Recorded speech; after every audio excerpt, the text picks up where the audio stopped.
All. This is Dr. Mobeen Sayed from DrBeen.com. Welcome to one more show. So, Eric Dog, I am seeing your comments, wishing you lots of peace, wisdom, wishing you and your mother lots of prayers as well. I hope that things go as you and your family decide and they go easy on the family. The discussion that I want to do today are a couple of studies that are really interesting. One study, so let me share my screen. So this is DrBeen.com. This is a study that we just saw, and that is T cell memory in the absence of detectable viral infection and in the absence of detectable antibodies. That means not B cell memory, but T cell. That's what we just discussed in the last talk. On the flip side, here is a study. This study says this study is in monkeys. The other study was in vitro. But that in vitro study had blood samples from the humans who were infected or were the household members or were the healthy individuals. Here, this is a macaque or the monkeys study. And what they had done was in these monkeys, they had their T cells not function to see if the B cells and the antibodies are sufficient to respond to a re exposure and to take care of the infection. So let's see what they did. Severe COVID-19 has been associated with T cell lymphopenia. Lymphopenia means reduced number of cells, but no causal effect of T cell deficiency on disease severity has been established. So we've not found out if when the T cells are reduced, that causes any severity of the disease to be more or to be less. To investigate the specific role of T cells in recovery from SARS-CoV-2 infection, we studied rhesus macaques that were depleted of either CD4 or CD8 or both. So they had monkeys whose T cells were knocked out, CD4 or helper or cytotoxic or both, prior to the infection. Peak virus loads were similar in all groups, but the resolution of virus in T cell depleted animal was slightly delayed compared to control. So, this is the basic soul of this study, where even when a monkey was not able to have T cells response, they were still able to work with their memory cells, B cells, and antibodies and clear the virus. So, they say that the T cell depleted groups developed virus neutralizing antibody responses and also class switched to IgG. Now, this is the interesting part.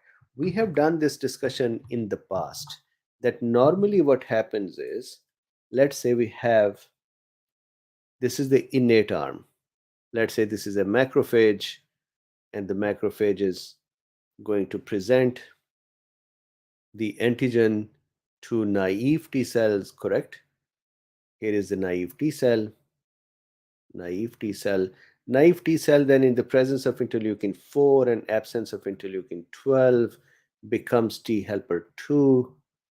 T helper 2 then releases many cytokines, but interleukin 4 and interleukin 5 are important to have B cells not only become plasma cell, that is an active B cell, but then help them class switch as well. And we know that the idea of the class switch is that a B cell generally produces IgM, for example, in the beginning. They are always producing IgD. But when they become alerted and active, they start making IgM. Then some daughter cells that are copies of this B cell. This is a proliferation of a B cell, right? Number of cells increase by duplicating. So as they are duplicating, some of the cells will move away from producing IgM and they'll start producing IgG. This is called class switching. Some of them will start producing IgA, IgE. So there is a sequence. that I remember it with MD Gia. So imagine you have a doctor, her name is Gia, and she's an MD. So M, then D is always there, then G, then E, then A. That is a class switching structure. The point is, class switching can occur, and a B cell daughter can decide to make a different antibody.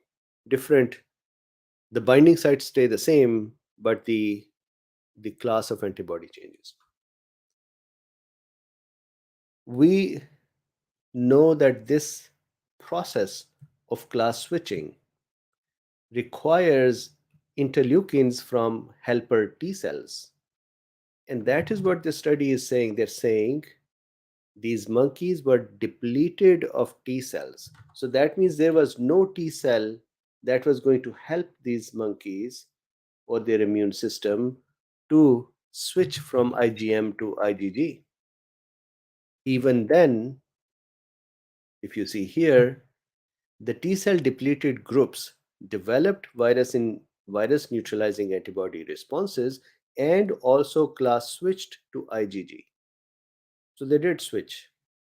When reinfected 6 weeks later, so now they infected a patient monkey with and they don't have T cells, and now these monkeys have developed the B cell function. So I'm sure that some helper T cell are present to go this route. Then they re-exposed them.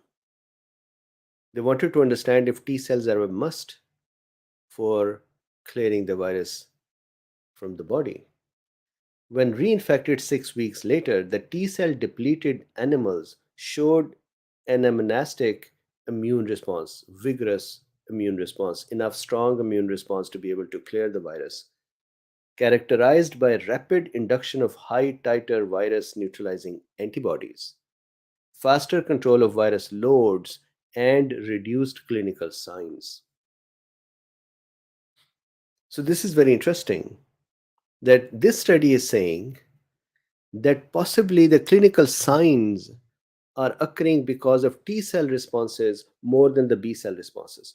We studied a study about a year ago that showed that the clinical severity is based on the B cell producing antibodies versus the T cells. So you're seeing two studies that are kind of in the opposite direction.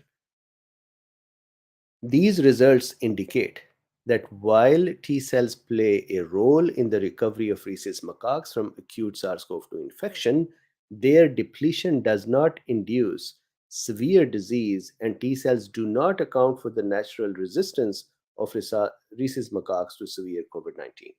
So they said if the T cells are depleted, then the infection did not become severe, meaning B cells were able to take care of it. Then they say neither primed CD4 plus or CD8 plus T cells appeared critical for immunoglobulin class switching, the development of immunological memory, or protection from a second infection. That is very interesting. So, how are these cells class switching in the absence of the T cells help? That would be interesting. So, I'll read the whole article at some point. I just wanted to give you a flip side as well to the previous discussion. One more study that a doctor friend had sent over, they had actually put it in the Discord as well. I requested them for the link, and here it is. This is December 23rd, 2021, so Omicron time. And what is interesting in this study is the following. If I open their PDF, this study is about the Omicron and the antibody escape, and especially the monoclonal antibodies failures with it. And we have seen this in the past. We had this conjecture that imagine this is Omicron, and Omicron has, let's say, this is the spike protein, and the spike protein S1 unit, S2 unit, and RBD. And spike protein has a bunch of mutations on it. So let's say this is Omicron. Let's give it some more spike proteins and so on, right? And it is kind of a virus. Now, the infection, previous infection, or the vaccine ideally should have still produced enough kind of antibodies that can attack parts of the spike protein.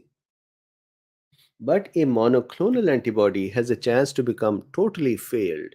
For example, imagine if it is binding here. It is designed in a way that it binds here. So you can ask this question, that why is it designed this way to bind here? Normally, monoclonal antibodies are designed by picking up patients' plasma, those patients that had successfully handled the virus. You take their plasma, and there are going to be hundreds and thousands of antibodies. You then spend time to figure out which antibody is the best in there. And then, once you know which antibody is the best, the most neutralizing, then you make copies of antibodies like that through bacteria. You give the genetic material to bacteria to say, hey man, bacteria, make more antibodies like this. Bacteria would make those antibodies, and we'll then bottle them up, and these are the monoclonal antibodies. In case of Lilly and Regeneron, there were two antibodies instead of one. So these were really two monoclonals, or biclonal or polyclonal. But anyways, they're still called monoclonal. Because their binding region is one, their chances of failure are more. So if there is a mutation here at the binding region where they bind, then that monoclonal antibody is gone. It cannot function anymore. So, and you've seen that FDA just disauthorized these or revoked the authorization. You saw Florida saying, what the heck, we were using them successfully. So without taking any political positions, my opinion is, if some community thinks that something is working, let them use it. This is the same opinion for other drugs as well that are being very vehemently suppressed and bad mouthed. If there are folks who feel that they are working, then let them use it, unless there is some horrible um, inaccuracy in that, or there is some really bad outcome. So, anyways, now let's look at this study. This study shows how various monoclonal antibodies are not, I mean, they've talked about the previous infections and others, but let's look at there's a graph in here.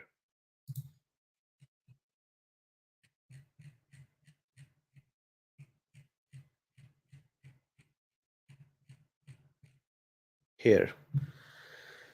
So this, if you look at this one, let's start from the left side. It says fold change in IC50 compared with the Wuhan variant. And if you see the top row here is B11529, so that is the Omicron. Then if you look on the right side in various columns, class 1 antibodies, class 2, class 3, class 4. And in there you can actually identify a few. For example, here is a region, and then there is Lilly here as well. Here is Lilly. The red boxes show the drop in efficacy. So these are minus 1000, for example. So these various monoclonal antibodies, you can just generally see at a glance that almost all antibodies are failing on Omicron. So that is I thought that was interesting to look at as well. Okay, so with this, and thanks to the doctors who shared it, now, how are things? Denise says, love this graph. So there is a link to these as well. Bob says, I have very little faith in the medical community. Yeah, I don't know if it is the whole medical community that has fallen apart. There are people who are doing good work, there are people who are doing good research, and then there are Um, there are decision makers, I think, whose decisions are not there, and we can actually see that. So here is something that is interesting for me. There are many video clips that are on the net where you would see a few months ago some healthcare leader comes in and says these are very effective things, this vaccine is very effective, it is very safe, it won't let you get the infection, it won't let you shed the infection, and so on. And then a few months later, they're saying, well, it cannot guarantee that you will not have infection, but you will be protected from hospitalization or from severe illness, or it will not protect you from shedding. And the basic thought is this: one can actually simply claim or give this flexibility that there is an evolution, so there can be things that may not be accurate. However, what happens is every time these folks open their mouth and they say, I think when you take the vaccine, you will not shed, you will not become sick, then the whole world has to orient to that message and start getting the vaccine. Then let's say the vaccine in some cases is not working correctly.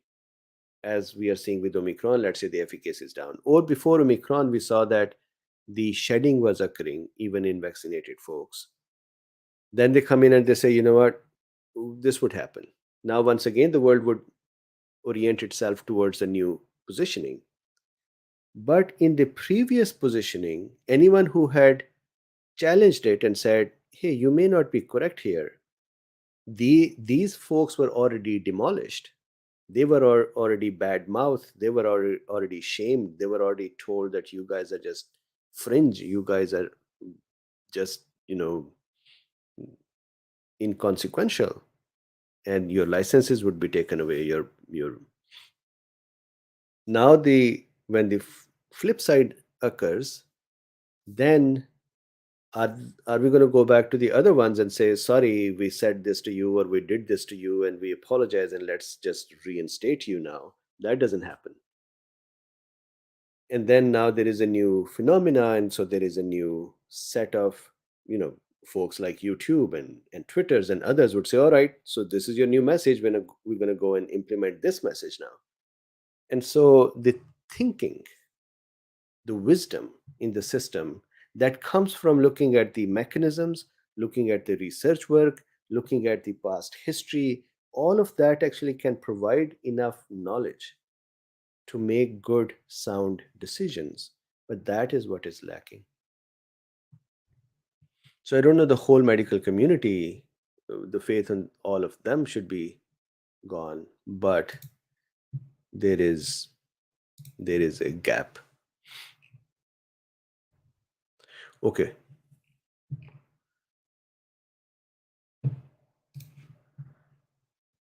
so Kevin says, what is the likelihood of cytokine storm, long COVID, long term neurological issues with Omicron in a triple vaxxed young person?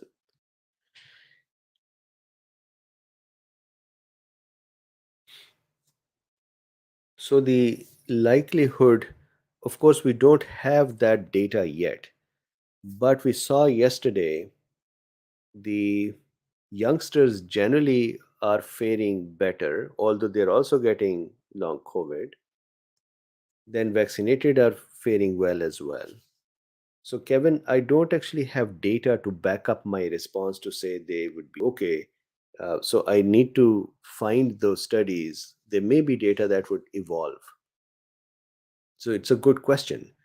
I would suspect that cytokine storm, even if it is occurring, it's not happening in the lower respiratory um, areas or the lung tissue. It is happening more in the bronchi, which is part of the lower respiratory system, but still it is not going deeper into the lung tissue, so that may be helpful.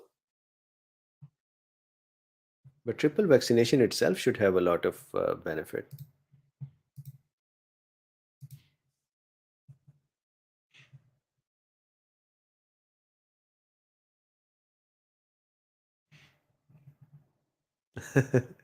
M. Gregory says, I have faith in the rarities like Dr. Bean and his guests and Dr. Luffy. It's the Luffy that is the most dependable, I guess.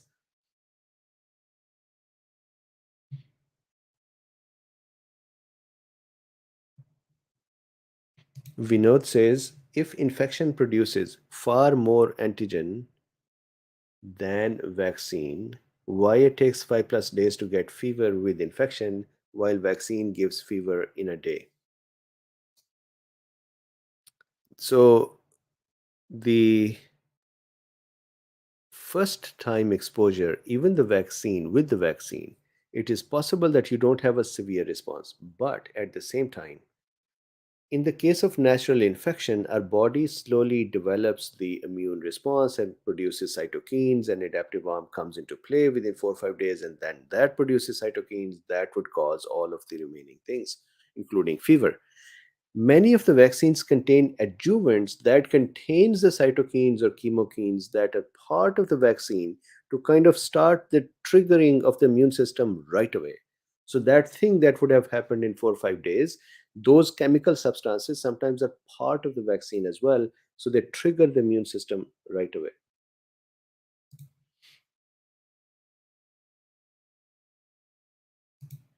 So, is IVM effective for BA1 or 2? So, I did a discussion on Odyssey. Ideally, from a mechanism point of view, it should be. Maybe that spike protein hindrance may have been affected a little bit, but generally the mechanisms seem to be. I shared a study from Dr. Asiya Zadi and Dr. Puya Dagni, where they have about 20 mechanisms, and these all are not mutation oriented.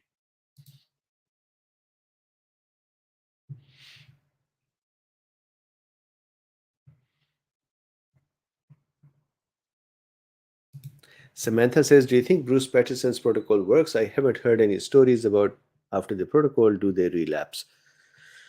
So, I recover protocol, Dr. Bruce Patterson's protocol. I see in majority of the patients they recover, they become better. I don't have any financial connections or strings attached with either Incel DX, Dr. Bruce Patterson, Dr. Yo, or with FLCCC either. So it's totally independent. I like the work they have done. I like what they are offering. At the same time, there is a cost attached to that. So, uh, my experience so far, so I don't practice in the US, so I cannot offer those medicines by myself to any of the patients here. I just don't have patients here. But the doctors who are using those protocols are actually very successful. There are some cases where relapses, for example, my own niece, she used I Recover protocol. She became 100% better. And then she went out and she's a young woman, so she had her friends and they were going out on the over the weekend and hanging out. And then she had a relapse.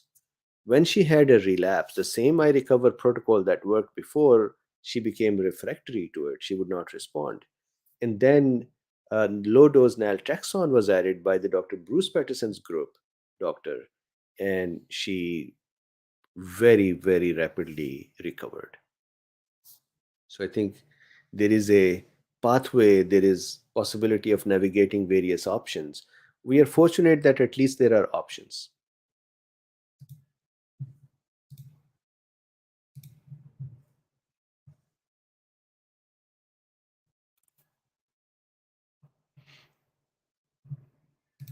So Champagne says, I heard spike protein affects pregnant women. Cases of stillbirth were noted. Should a pregnant woman be worried? I have not seen those studies. The studies that we saw, those studied. So normally what happens is that the largest number of miscarriages occur even before a woman becomes aware that she is pregnant. Then, after that, the second largest number of miscarriages occur in the first trimester. And as then the months continue to pass, the risk to the child and the miscarriage risk reduces. So, the study that I had actually discussed once, that showed no increase in any issue with the vaccination. I would suspect the same with the infection as well. But look, infection would put a stress on the body, and it is not a very easy infection to handle. And so a woman who is already sort of in a reduced immune response state, because when a person is pregnant, a woman is pregnant, her body prepares itself to be in the low immune state because there is a foreign thing in the body, the baby. So body makes sure that the immune system does not attack the baby. Because of that, she is generally in a low immune state, and because of that, it is easy for her to catch infections. But still, uh, you see that they fare okay. Even baby has stem cells that they contribute towards helping the mother. Now, this particular infection is very tough. And so, how does that turn out? Could be a stress in the body, additional stress. What I'll do is I'll do some research to see. And if you have any study to share with me, I can look at that and discuss it. But hearsay is a lot. Everybody um, has some messaging. And it's not that people are always just conspiracy theorists. People are concerned, and then they hear some message from someone and they pick it up and they run with it. And you can't expect from everyone to go and do the research. Even when I did the research and discussed, I remember the pregnancy and data, I actually was fooled into one of the persons who had written extensively about that study, that it was a bad study, influenced me as well. And I didn't do my thorough research. I just believed them, and I ended up wrong. And then, fortunately, I corrected myself very quickly. Since then, I have never depended upon anybody's opinion of a study. I actually go look into that study and make sure that I understand it. I still may be able to understand that incorrectly. That's on me, but at least not on somebody else.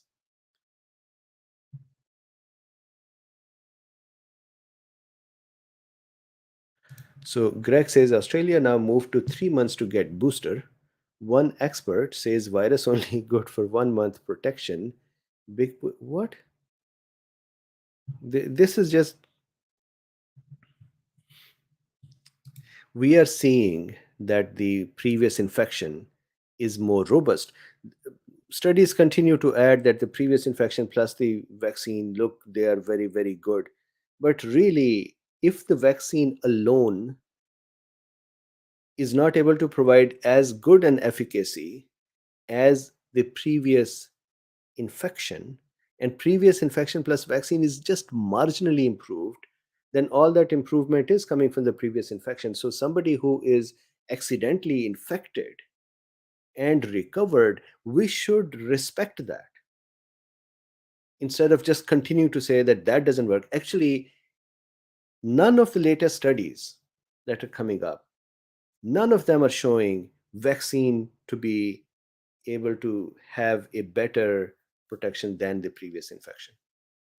And I used to say that the previous infection or the infection and recovery, if we live to tell the tale of recovery, there is a possibility of death in there. Agreed. Those who survive, they would have long-term protection as well. Yes, there is a chance of long COVID. Yes, there is a chance of dying. So this message is not to say go get infected, but somebody who is infected, and people are getting infected every day. So when people become angry that why are you talking about previous infection? Well, if I don't talk about previous infection, will you go stop all the previous infections that are happening? Would you stop all the infections that are happening now? And if you just simply say that this is happening in unvaccinated folks, that is incorrect as well. We should just agree and understand that infection and recovery has a robustness in it and has a good protection for longer period of time as well. Vaccines are just falling flat every other day. Vaccines have their own benefit. There are select groups in which vaccines, for example, I had the benefit of a vaccine. I'm 52 years old. and vaccines helped me. And I am sure there are people who have help from boosters as well. What is so bad to talk about this in this selective way to say vaccines are very useful for this group, and this group? Boosters are very useful here. Previous infection should be recognized, and so on. So um, I think we're on the same page. Colombian Bean says Luffy agrees. Yes, he agrees vehemently. So, is infection inevitable? Okay, so I'm going to say something else where also there is a lot of battles going on outside. The battles are the following. There is a set of experts who say that saying that as the virus continues to go and live in people and infect them and come out, it becomes better and better for humans, becomes more fit to live in us, is wrong. And they give examples of the previous variants of this virus to say, look, previously from Wuhan, the next variant became more lethal and more transmissible. So that means the newer would do that too. What they continue to forget this is that in the Wuhan and the next variants, the whole population was available.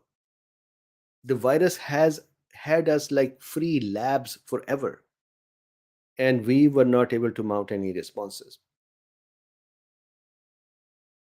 And it is so interesting that where convenient for their own narrative, they will use current immune status to say it is interesting. For example, South Africa, all of a sudden, UK declared that, hey, South Africa is 90% protected because of their herd immunity and because of their vaccination status. So, herd immunity from previous infection. Because they wanted to say that, hey, in the UK, don't bank on the protection because you're not as protected as they were, so go get your vaccine. So that was a narrative for which they agreed with the infection being protective as well. Now there is a new narrative to say, don't say that the virus would keep becoming better and better, or more human friendly, or more fit for survival in this contracting set of people that are available to the virus. We are not, as a population, not in the same state as we were a year ago. This virus will have to continue to become better and better to live with us. Now, to answer your question, is infection inevitable? Imagine, yes, it is inevitable. But imagine those who got exposed a year ago or a year and a half ago versus those who are becoming exposed nowadays. The risk definitely seems, even the UK report number 34 says in there that the risk is less. At least from the data so far, the risk seems to be less. This is UK's 34 report, not Mobeen saying it. So if I extrapolate this and say, well, maybe 6 months later, there might even be a more milder virus. So if we continue to protect ourselves, maybe 6 months later, we'll be exposed to something that would be even less dangerous. But I wanted to give you the other side as well, that there are people who are saying, you know what, don't even think about it. It can become dangerous anytime. And sure, let's keep that in our mind as well. So, short answer to your question, nowadays with the transmissibility it is become inevitable. The question is, would this continue to behave like a pandemic state virus or an endemic state virus? To me, it seems like it will become an endemic state virus. And to me, it seems like if you waited a little more, it might have become even milder. That discussion about the BA2, even now, if you go and look at the discussion between the GitHub accounts that were trying to put that BA2 variant in some variant category, they were not able to figure out exactly where should this live. And they said, you know what, just call it Omicron with the new changes in it. It was almost a new variant with the kind of changes it had different from Omicron.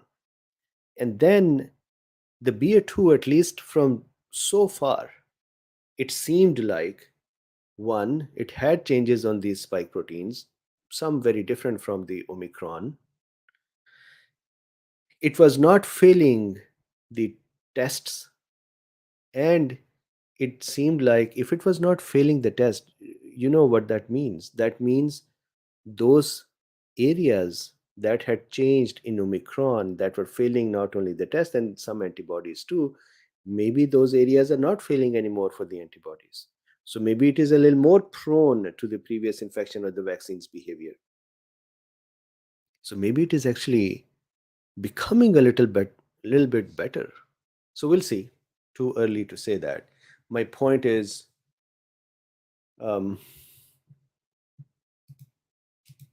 I pray that it continues to become human friendly. That is how um, viruses and pathogens normally progress. But there is a huge set of debate going on where people say that no, it will not. It can become unfriendly, just like previous variants did. In this narrative, they forget that previous state was different and this state is different, but they it's not that they actually do not know this. They will pull this difference as soon as it is useful for their own messaging, but they would forget that difference as soon as it is useful for their own messaging.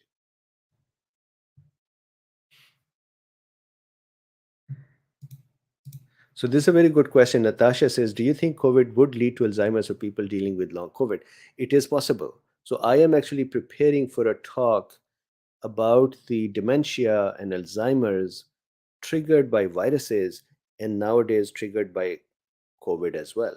So it is possible that COVID might trigger the, in not older individuals, but younger individuals, it might trigger um, brain cell damage and dementias or Alzheimer's. So I'm working on that. That is why I know this much. And John Snyder, thank you very much for sharing the studies for this topic. Um, Natasha, I'll work on this one and I'll present it.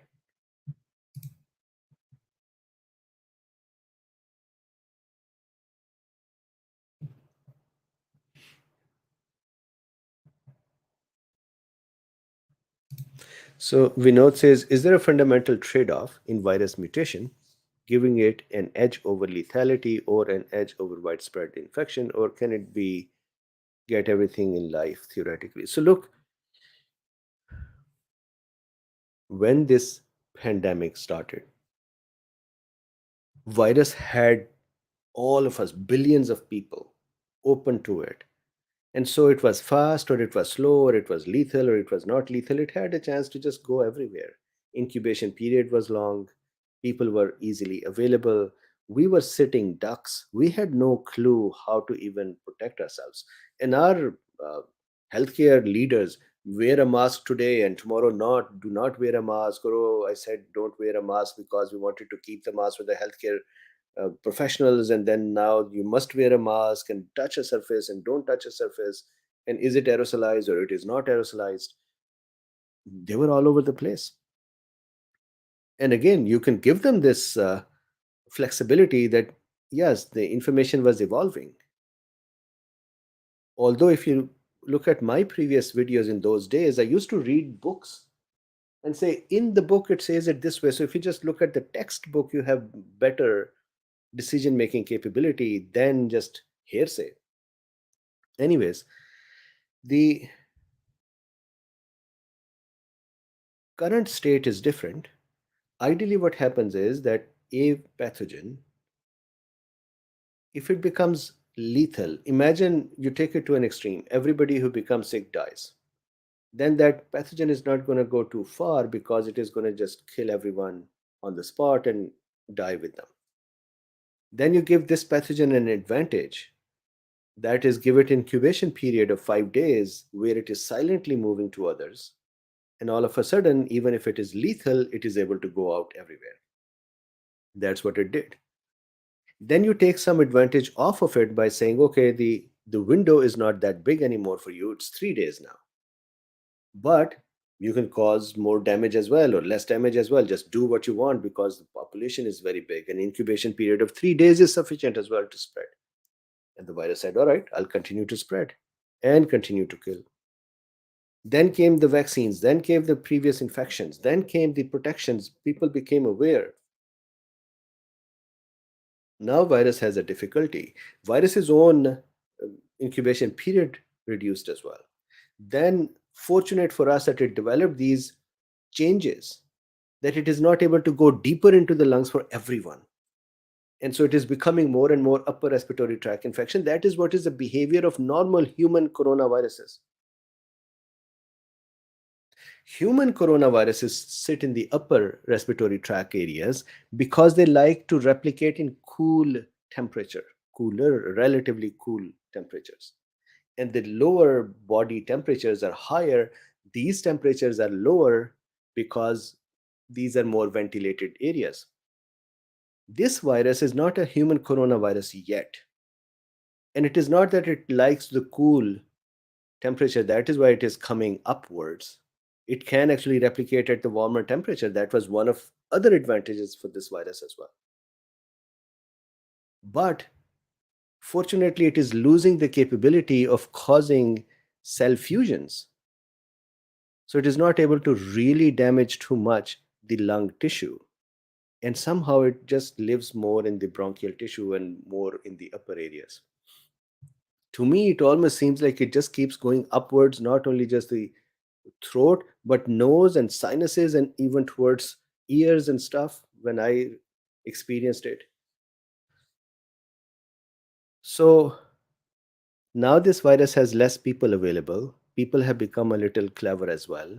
They're also taking care of their vitamins and their D's and their magnesiums, and they're eating better and they're behaving to to protect themselves with it. They have proper nutrition, hopefully.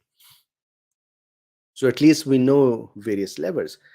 That is one. Then there are people who have become infected and there's protection. There are people who have become vaccinated and there is protection. Virus itself has become milder. So the outcome of that should be, as you're saying, this virus should get an advantage to be able to live in us more easily because it is not really making us very sick or killing us. That doesn't mean it's not doing it. It's doing it, but the number is lesser. I had never seen in the cool beans here, almost every day somebody is getting sick. I myself got sick. For 1.5 years, we did not have that. We were very, very well marching along the path. So, in theory, if you give this virus a situation like it is in flu season like thing, for example, not season, but in a flu like state where people are mostly aware of it or familiar with it, their immune system, or other such viruses that are more familiar to us, it would have to behave better. The runway is still open for it, but still limited.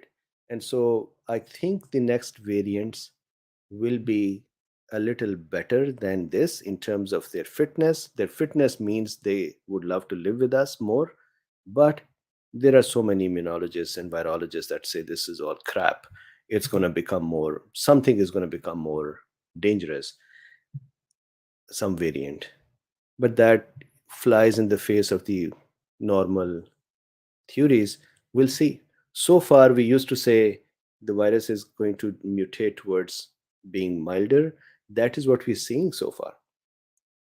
I know that people are going to say, I get those comments all the time. Don't you understand that it is still killing people?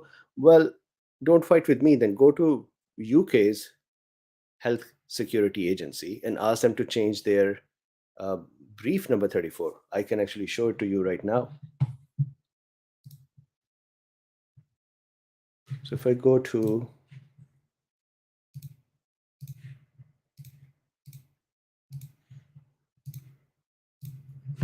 if I say here UK Health Security Agency Report 34.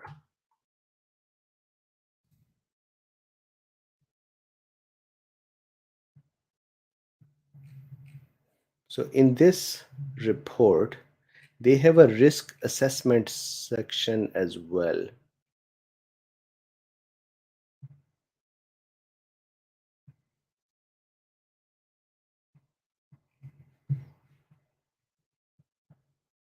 This risk assessment, I hope you can see this. So if you go to risk assessment, this is UK offering their risk assessment of Omicron. And see here in the green, this is 12 January 2022, UK, saying infection severity adults, green, confidence level high, reduction in the relative risk of hospitalization. Multiple laboratory studies indicate considerable change in phenotype, shape, and structure of the virus, including changes in cell entry and fusogenesis. So it can enter through the endocytosis, plus it does not cause the fusion of the cells in the deeper lung tissues. Although these cannot be directly correlated to virulence, preliminary animal studies are consistent with reduced virulence. Iterated UK analysis, more than one study, find a reduction in the relative risk of hospitalization for adult Omicron cases compared to Delta. This is consistent with data from South Africa. Remember, there was a time when folks in UK kept saying, do not look at South Africa, they are very different. Now they're saying, well, we are consistent with South Africa.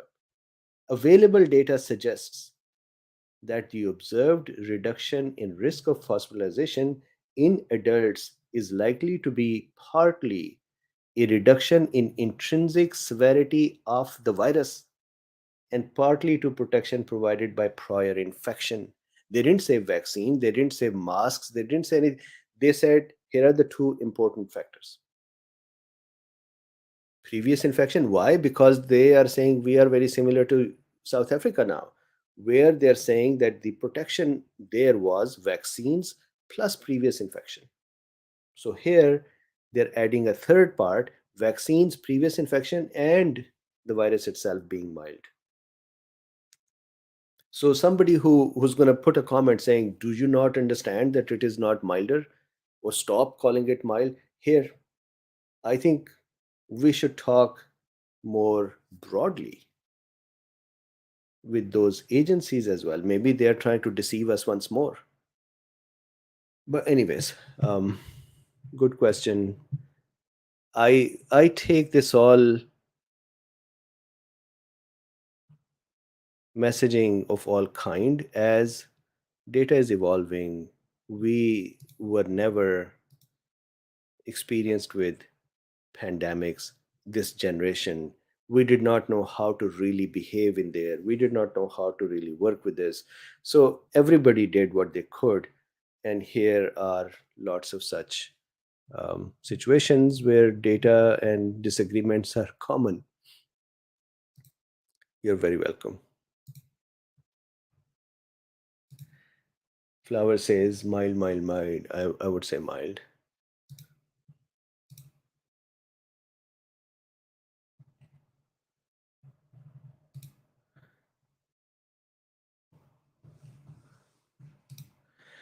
John says, is it wrong to say I'm done? I'm vaxxed and boosted, tired of masks, and if I get it, then so be it.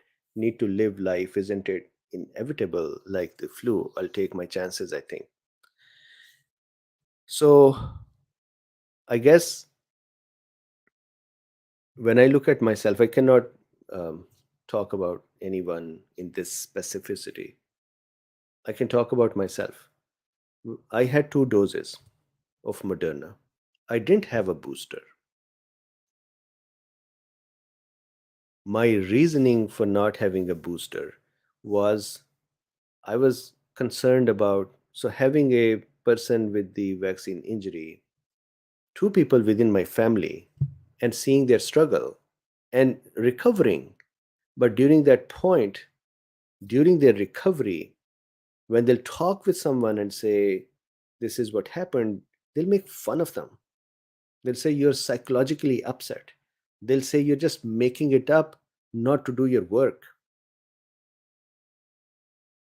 To the point that my young niece, 23, 24 years old, she called me and she said, I have my whole life in front of me. I have plans for my life.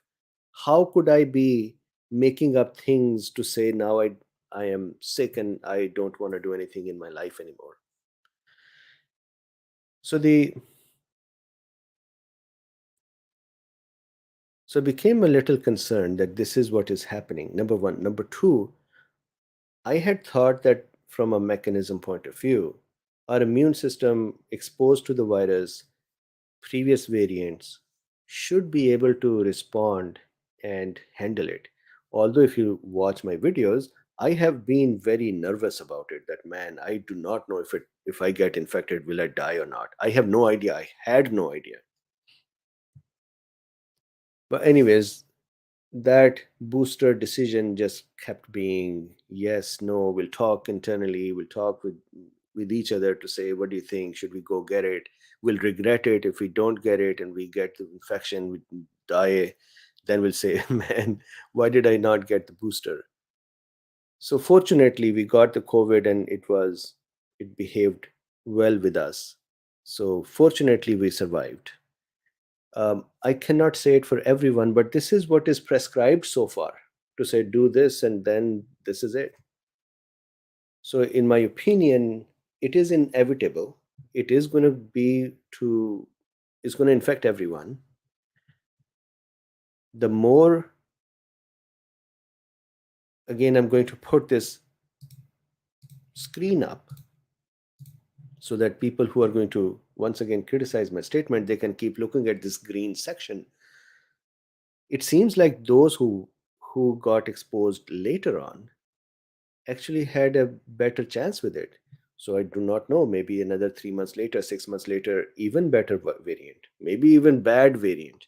But maybe if you just stay a little more careful and start resuming your life, maybe next variants might be better. And if they're not better, we'll go back to the way we were before.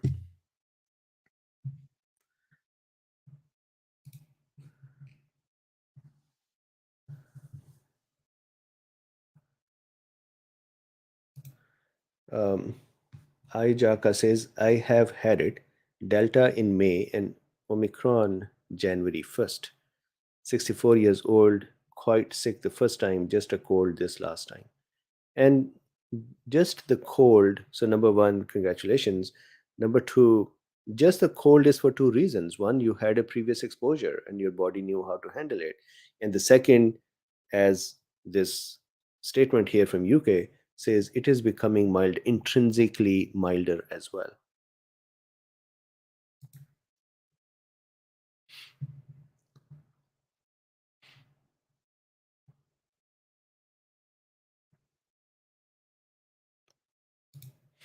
Colombian says, rare and mild also part of the narrative.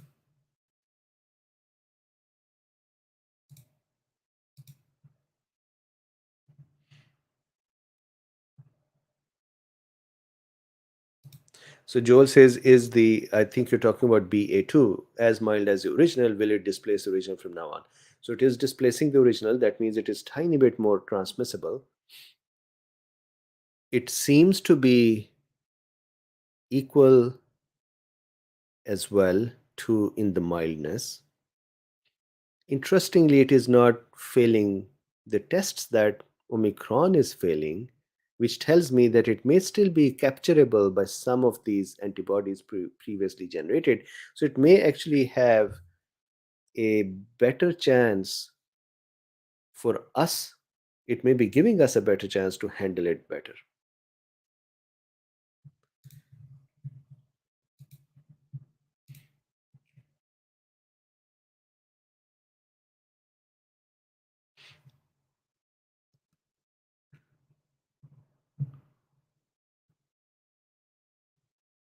So Natasha says, what can someone do to protect themselves from dementia?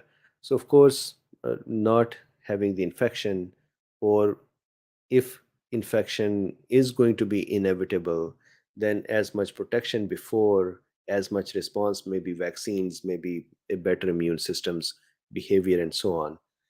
um, I am working on this part. I'm preparing for it. I'll discuss more as I learn more.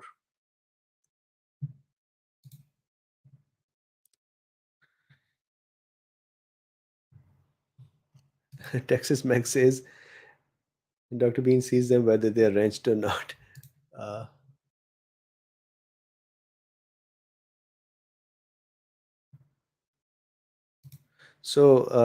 Morgoth of Kryn, how does SARS-CoV-2 cross blood-brain barrier? So far they have not seen it in the CSF, but they've seen inflammatory cytokines and the chemokines and inflammatory proteins to be able to cause inflammation in the brain as well. That's one. Number two, those who become very sick with it, they would have a lot of inflammation at the vascular level, which would cause vessels to rupture and which would cause boundaries to break, and this would go then everywhere. So there are multiple ways it can go there, depends upon the severity and the state of person's blood-brain barrier.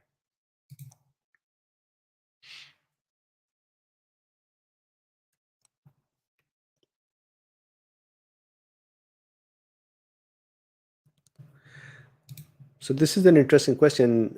What part do tonsils play in SARS-CoV-2 immune response? So tonsils' job is to, in the childhood, have the immune system cells present there. But in the adults, most of the time, tonsils are actually not, they don't have much. They actually become a site where pathogens and other things can start hiding. But if they're functioning tonsils in, like in younger people, in children, then they are full with, imagine they're big lymph nodes in a high level way, and they have lots of B cells and T cells, and they have lots of immune system cells, so they are protecting this area. Michael says some experts recommend povidone povidone iodine betadine gargles and nasal washes after going out or meeting people. Do you think if done rigorously this kills virus effectively as good as vaccine? I don't know. I have to see some study. From a mechanism point of view, sure, it can help. Can it help as good as a vaccine? I do not know. For example, the study that we discussed today, that is a person exposed to the virus at a low enough level that they are not positive with the PCR or with antibody, but they still have the T cells. So maybe there is some benefit of having a low load, but there is no study for this. I'm sure that from a mechanism point of view, mouth washes, nasal rinses, they have a value.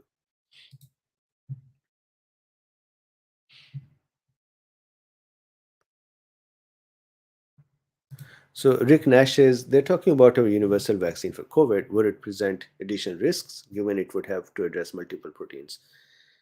My thought was that um, the universal or global vaccines were addressing or attacking those parts that have been very conserved throughout the coronavirus, human or this.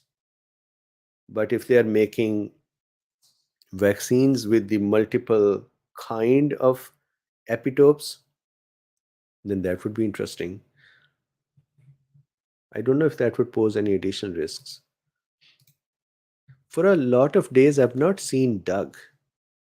I hope he's doing okay. Paul says 245 over 650. So, guys, like, hit the like button.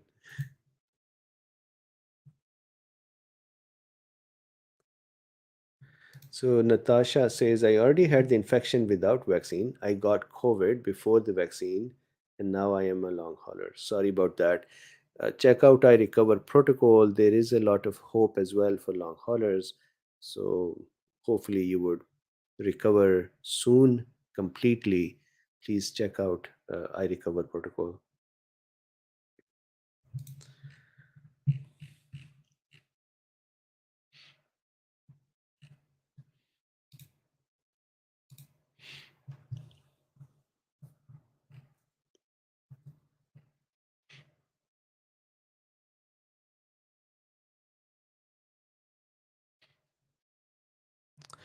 Morgan, look at the I recover protocol, and you would see that there are more things than the ivermectin.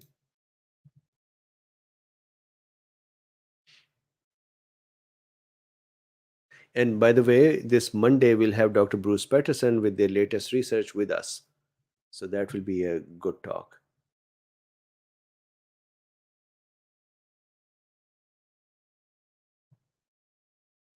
Lorna says, but Dr. Bean, even if you start with a low load, won't the virus just replicate? But I understand it might help if you continue to keep the virus. Correct. So that is the thing.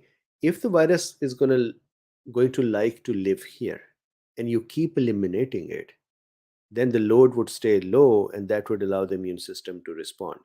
But if it moves on to other parts and starts replicating there, then the load here might not even matter.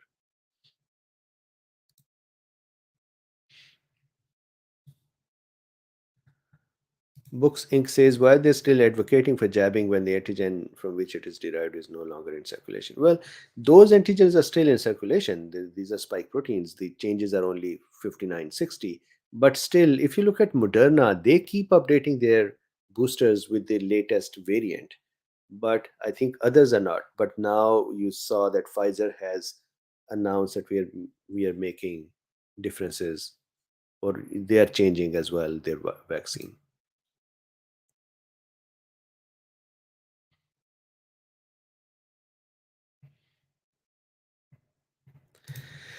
RP says, what symptoms did your niece had and what did she do to recover? So her story is very interesting. Last year, so not this 2021, 2020, she had COVID. I think in I don't remember exact dates, May timeframe. Then 2021, she got fully vaccinated. I think that was June of this year, last year. Then in then she developed the post-vaccine injury or toxicity, at some say. Her symptoms became one, she said, I cannot process information when I go out. For example, if I go out to a shopping mall or a store and I want to buy something, I cannot process the name tags, or I cannot process what are the things. Everything seems important and everything seems to be fast. She used to laugh and say it, that it looks like everything is fast. The end result was that she'll become confused and she'll become disoriented. She did not have shortness of breath type symptoms. Her symptoms were primarily neurological, or more of these. Uh, she was not able to look at her computer screen and work. She would become disoriented or confused. Um, and then, if she would take rest, she'll become better for a few hours. And as soon as she would start working and become a little tired, she'll go back into the same state. The other thing she had was tiredness or fatigue. So she started I Recover, and within a week or two, she was 100% better, to the point where she decided that, hey, I'm going to go to Canada and meet my friends over there. And I said, stop, don't do it. And she said, well, I'm fine. So she flew to Canada, she was fine, and she came back and she had a relapse.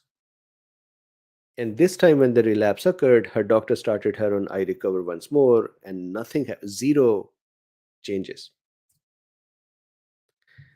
So then another doctor started her on the low dose naltrexone. And within a week, her neurological symptoms started improving. So then they slowly tapered off any steroids, any ivermectins. Fluvoxamine did not work very well for her. So she was then only on the maintenance dose with no low dose naltrexone. Then she just got Omicron 2 weeks ago. And she said the only change that happened was that feeling of things moving fast. It appeared once or twice after Omicron.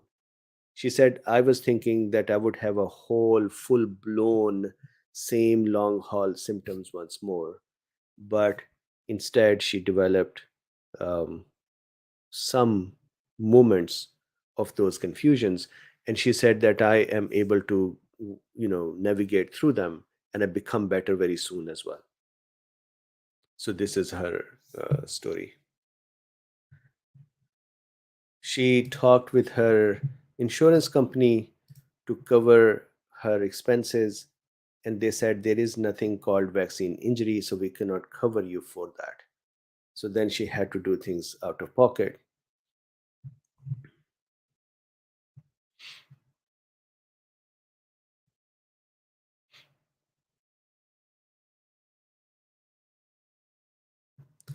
Gold Country says, correct to say that every virus we have had plus every flu shot has boosted our total immunity? Possibly not as every, because there is HIV virus, for example, that can actually destroy the immunity. So it depends upon what is the virus type, what kind of stimulation it does, what kind of behavior it has, and then what is the outcome of this. Hepatitis virus lives with us forever, causes maybe even exhaustion. HIV actually destroys the immune system cells. So there are viruses with varying behaviors.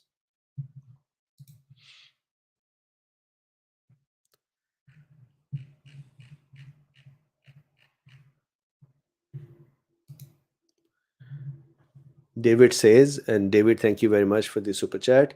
You're amazing. Thank you for your gifts to humanity. This is the least we can all do. All of you who get as much information as I do, please send 5, 10, 15, 20, or even $100 to help Dr. Bean. He's doing so much for us. David, thank you very much for your super chat and for your message. Esteban says, is one shot of Moderna vaccine better than one shot of J&J vaccine from Omicron? That is a very interesting question. So far, Moderna has been a little more efficacious than Johnson and Johnson, but I do not know if one shot has a difference or not. That's an interesting question. I've not looked at that study.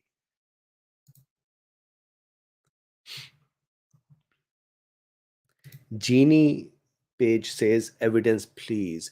Evidence for what, Jeannie? Did I say something which needed evidence?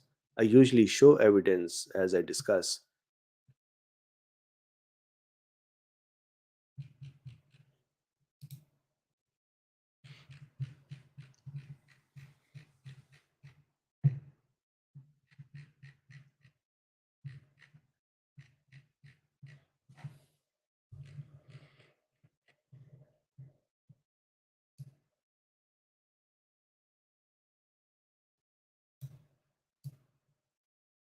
Okay, so Siddhartha. Hey, Siddhartha, how are you?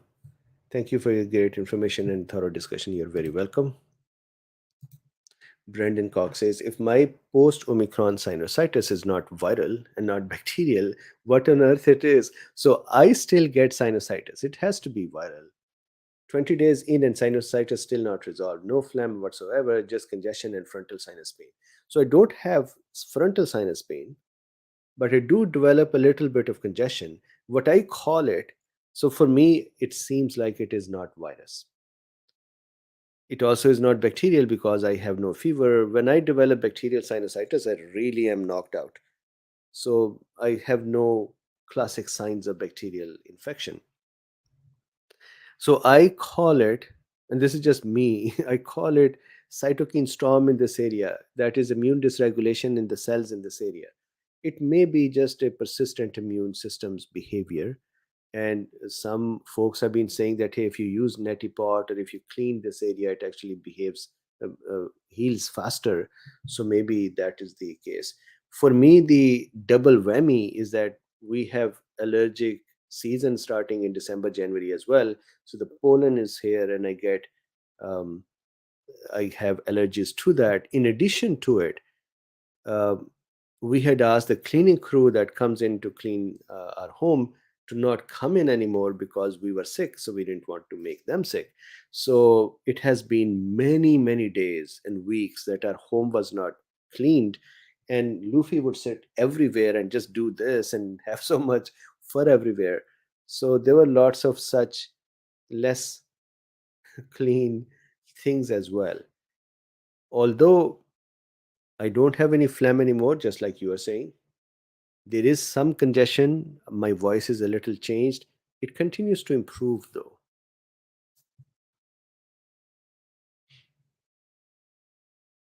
So, do you use NSE? So, actually, that reminds me, I have to go get NSE tomorrow. I had my NSE that got finished a few days ago, and I did not go and get more. So, not serapeptase, but NSE, yes, I take it. So Mrs. Richter says, have you seen evidence of people getting Omicron twice already? My daughter got it 2 times in 5 weeks. So one of the doctors said that he's seeing patients again and again. Possibly nowadays everything is Omicron, so they're coming back with Omicron. So I have a curiosity that who are so Omicron, we can get all of them again as well. Nobody can stop it from landing in our mouth or nose or eyes. In theory, there should be IgA present in our mucosa. And so when the virus lands again, we should be able to handle it without much symptoms, unless our own immune system reacts badly and creates symptoms. So the symptoms here are mostly not by the Omicron, but the immune system. Then every time it lands, it would create symptoms of an upper respiratory tract infection or respiratory tract inflammation. So at least I'm hearing that it is causing reinfections. Denise says nasal chrome, nasal spray helps me during times of lot of allergy. Yeah, so I take anti-allergies plus I take antihistamine nasal spray. That really helps me.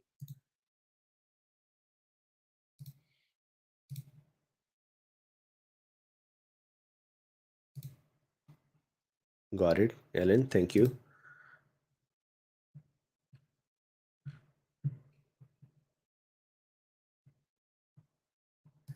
Texas, that is correct. Mean, moody mast cells. Yeah, they're very moody. Greg, exactly. So if BA2 has detectable protein upon testing, that is it cannot escape that, then could it mean that vaccine could be more effective? Yes, because it is possible that vaccines generated proteins might bind in those areas too. So possibility, yes.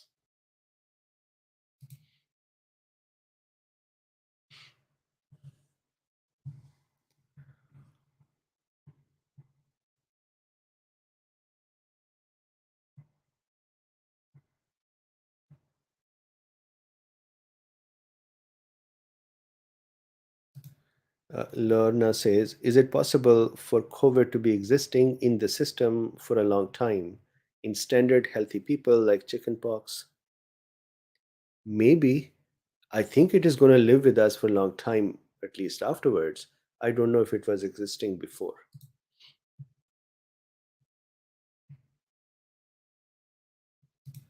Sandy says polyethylene made in gloves for work. Is that the same in the vaccine? Asking because my daughter has a. So, this is something that is a question for the vaccine company. We have polyethylene glycol, which, at least in the name point of view, it seems like similar molecules. Polyethylene glycol is coolant. So this is a question for vaccine company. If you can reach out to them and say, hey, is your adjuvant the same as polyethylene in the gloves, same molecule? If so, then there is a problem. Jay says, get a robot vacuum. Yeah, I think I should do that. And that would also give Luffy some rides as well and me a chance to take his pictures.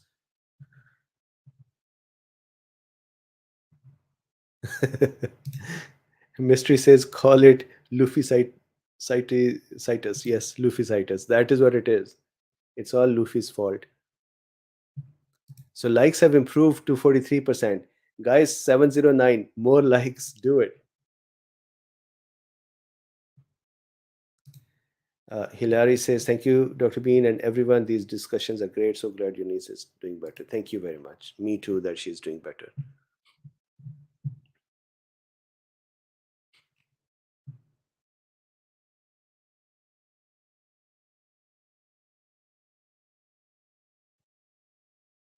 Ricky says, what's the rationale for boosting off an outdated virus model since it's traveled all around the world since its creation? Love you, B. So, love you back. And The only benefit of a booster is ramping up of the immune system, and when the virus lands, there are some antibodies that are going to attack it. So, to help protect and reduce severity in those who are at risk. That is one benefit, which, as much as booster itself may have a risk, this is the possible benefit. One. Secondly, a booster can still expand the memory cells pools, which are going to be against whatever part of the spike proteins, even if some parts are still different. So it can help in that way too. The problem is this. So this uh, number 34 UK report, this one.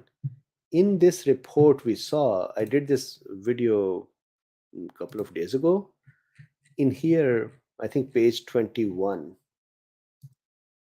Now I remember the page as well. how, how sick I have to be to remember pages in the reports. So, page 21, this page, vaccine effectiveness. So, if you see here, there is a table, and you can start from here. This is 2 doses of AstraZeneca and then boosted by others.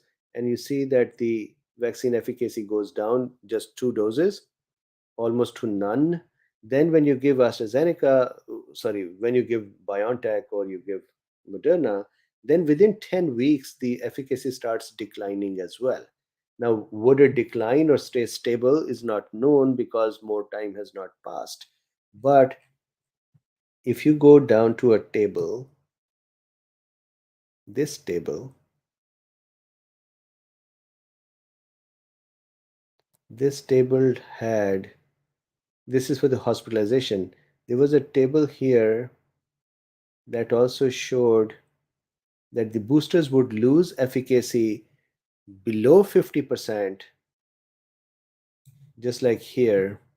See, this is 40 and this is 60, so it is coming around 50 within 10 weeks. 10 weeks is 2.5 months. So then, are you going to boost again to say, all right, we want it to be 80 or 90%? Or you're going to say, fine, 50% is good enough efficacy? So there is a problem with the boosters that need to be, I think there's a problem with the vaccine design itself. And we need to rethink that. R. Swart says, thank you, love and sunshine from the land of enchantment. Where is the research on imantadine? Imantadine is actually a good one. I'll have to find that research. And love back to you as well. Thank you very much. Kanchan Sharma. Thank you.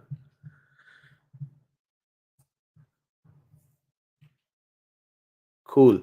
So 8:04. How about we stop today? And then Tanya says, why won't he answer my question? Tanya, what is your question? Sometimes I'm talking and some questions fly past.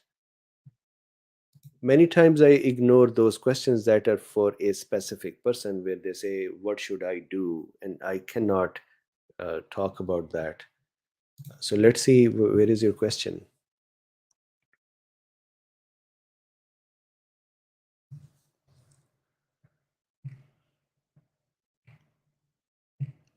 Tanya, this commenting system is so weird. It just runs so fast. So maybe type your question once more.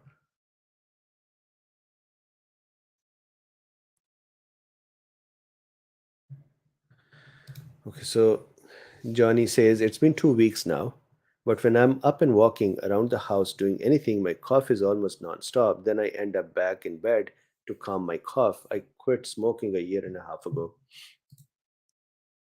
So if that is because of COVID, I still cough. Yesterday I was coughing.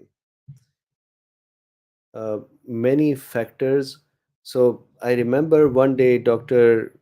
Corey called me and he said, man, some folks have this cough that just does not go away. And it is possible that that is because of the irritations of the nerves here, other than the local tissue damage. So even let's say the tissue damage is not there, the irritation of the nerves is there, and that is causing cough. Um, so please do me a favor, look at the I recover, not because you're a long hauler, but there are certain remedies in there that can help reduce this cough. Aspirin, I've seen for myself that if I take just little bit of aspirin, that really helps my cough. Remember, the cough should be helped by the cough suppressants, and if there is congestion, then decongestants. But interestingly, aspirin helps a lot.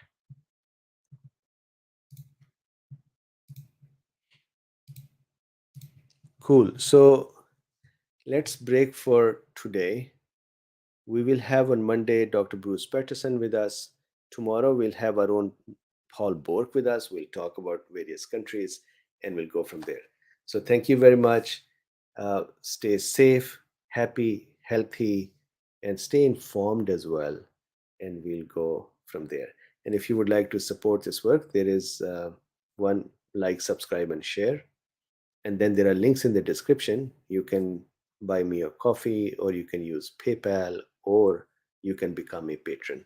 Thank you very much. Stay safe. Love ya, and see you tomorrow.